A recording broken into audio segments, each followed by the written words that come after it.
Hey guys, this is just a super casual video because it's really in response to a video I saw on YouTube this week. It's a girl called Katie Snook, so I watched her videos all the way through her Accutane journey. She was actually doing the whole journey at the same time I was, so I found it really helpful watching her videos and then obviously comparing my experiences with her experiences. But yeah, this week I saw a video that she put out, one of her weekly vlogs, explaining that she thought her acne was coming back, which has definitely happened to me in the last 6 months as well. I did a course of Accutane from 2016 September all the way through to last April, so it was about 6 months or so. And the experience was very up and down. I can definitely make a video about that. But yeah, I saw this video this week and my heart really went out for her because I know I've definitely had some kind of ups and downs since stopping Accutane.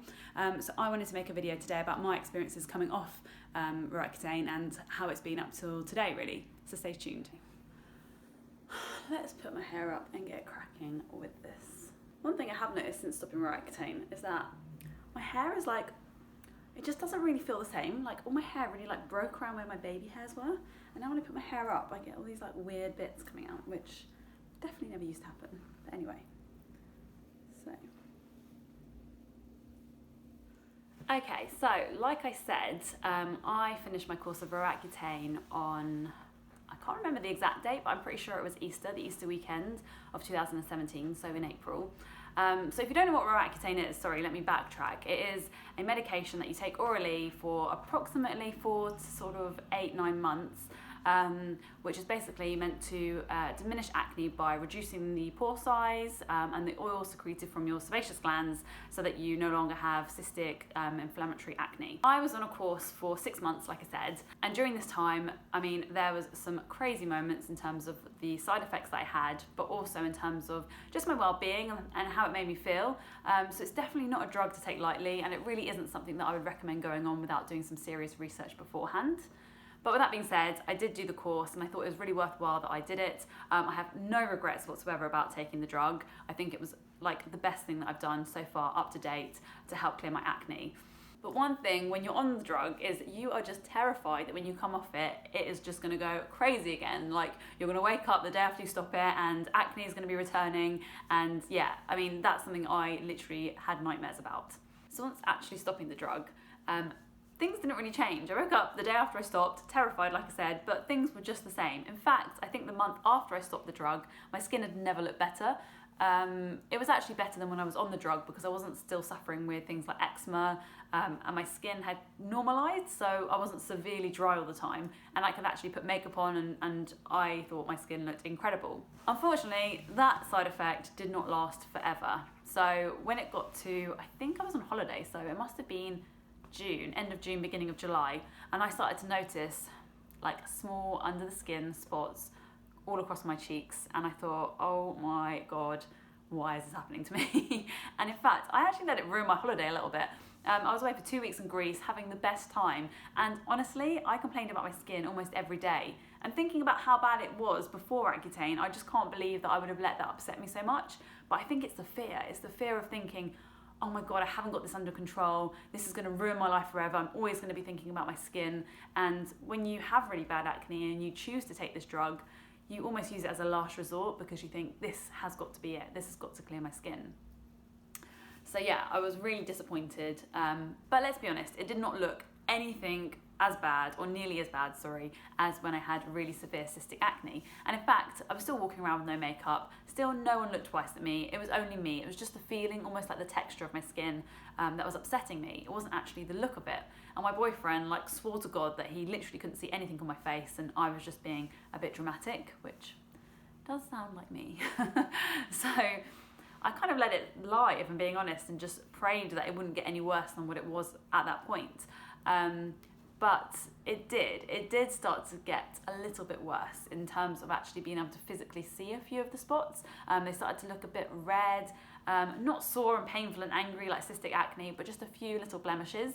So I did go back and try to start using like a salicylic face wash just to kind of get rid of the layers of skin that were kind of building up and clogging my pores. But with that came irritable skin. I started to get really irritated red skin all around my nose here, kind of down the sides of my mouth too. So I thought there is really no reason to be making my skin look red and sore for the sake of a few under the skin bumps, which actually no one else could see. So I nipped that in the bud and decided to throw away anything that was going to be irritating on my skin and solely focus on really moisturising, replenishing face washes, moisturisers and serums. So I can do a little video if you would like to request below about my actual skincare regime now, because I think I have got it down to a point where my skin is actually benefiting from the products I'm using rather than just being irritated and red and angry and just kind of trying to scrub away things like under the skin spots, which never works, let me tell you. I'm nearing 30 and I've had acne for literally since I was 15. So yeah, about 15 years I've been suffering with bad skin, and never once have I bought a product which is meant to dry out your acne and my skin has actually benefited from that. It has always come back to bite me. So since the summer and these little bumps underneath my skin, nothing's really changed. I still do get acne, I'm really not gonna lie. I still do get spots. I mean, most days I wake up and I find something else, whether it's around my chin or a few on my cheeks, and I can't lie to you, I panic as well. I always think, oh, why is this happening to me? Like, what have I done wrong to deserve this? I feel like I'm treating my skin correctly, I'm eating really well, I'm doing everything possible. But then I also think, you know what, let's give myself a break. I mean, I'm doing all these things to make my skin better, and actually I'm probably preventing it from getting worse. So there's no need to get so down on yourself if you do get a few spots. And I feel like everyone should just be a little bit more kind to themselves. If you do get a few spots, it's not the end of the world, and honestly, no one else really notices apart from yourself. But with that in mind, here's some of the tips that I've learned since stopping Accutane about how to maintain clear, healthy skin. One is ruling out sugar. I'm going to make a whole other video on this because honestly, I truly believe that this is like the key to clearing up your skin. If only I'd known this when I had really bad cystic acne, because potentially that could have saved me a whole round of Accutane. But yeah, I definitely see an improvement when I decide to rule out sugar and actually stabilise my blood sugar levels. Two is not being so harsh on your skin in terms of cleansers and chemicals and just loads of products that you stick on your skin in hopes that it's going to rule out just a few spots.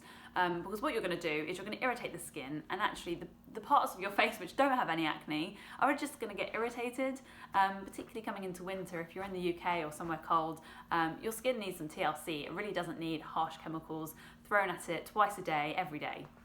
Three is your stress levels. Unfortunately, I haven't found the key to this. This is one area where I really haven't learned to be kind to myself about. I stress out about literally everything. I'm probably the worst person for this, but I do see a correlation between when I'm really stressed and when I'm really kind of uptight about things, and my skin the next day or the next week will definitely break out, and it will definitely look a lot worse if I'm going through a period of anxiety or stress.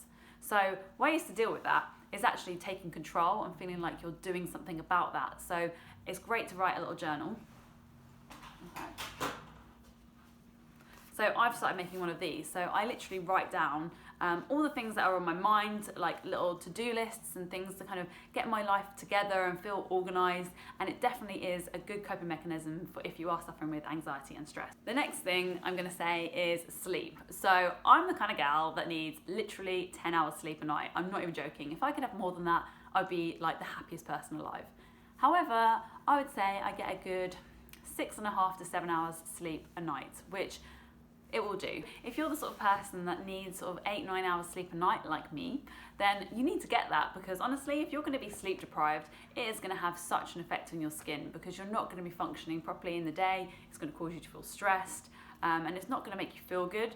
And I honestly think that if you're feeling good and your body is nourished and well kept and you're looking after yourself, your skin will definitely repay you for that. And finally, the biggest point about this all is your hormones. Unfortunately, in my opinion, hormones play a part in everyone's acne. And originally I used to think there was just nothing I could do about this. I just couldn't control my hormones. They were always going to be out of whack. I was always going to have high androgens and be stuck on the pill forever. But I really don't think that's the case. I've done a ton of research into how I can actually manage these things, which I will be making a video about soon. But really it comes down to stabilizing our blood sugar levels, eating the right kinds of food that aren't going to make us break out, for example, high carbohydrate, high sugar foods, and looking at supplementation. So some of the supplements that I've already tried that for me didn't work were things like Estrablock. I did try a course of Vitax or Chaseberry, which I can make a video about because I did see benefits of that, but I don't think I really gave it long enough. And yeah, what I'm trying now is licorice root, which is an amazing herb for your skin. If you are suffering with hormonal acne, particularly around your jawline, then this could be due to your androgen. Like I said, I can make a separate video all about this and yeah, update you as it goes, I guess, because at the moment I'm just trying it out. So yeah, I'm taking licorice root for my skin. I'm also taking, or drinking, sorry, spearmint tea. So yeah, I think all these things have really started to kick in and start to help. I feel like it's potentially too soon to give you a real update about that. So yeah, comment down below if you're currently either on Accutane or you have just finished a course of Accutane. I'd love to hear from you because honestly, I know what a big deal it is to be on that drug and have that worry after you finish that it's all going to come back. I totally feel you. I'm exactly the same. But I feel like we can all kind of share tips and work this out together so that we haven't got to be stuck with this dreaded bad skin for our whole lives. Thanks for watching, guys. See you in my next one. Little did I know what was around the corner. So I decided going vegan was the way forward. I'd read loads about it online. I watched a ton of YouTubers talk about how they drastically changed their skin by going vegan. And I thought, yeah, this is for me. This is what I'm going to try.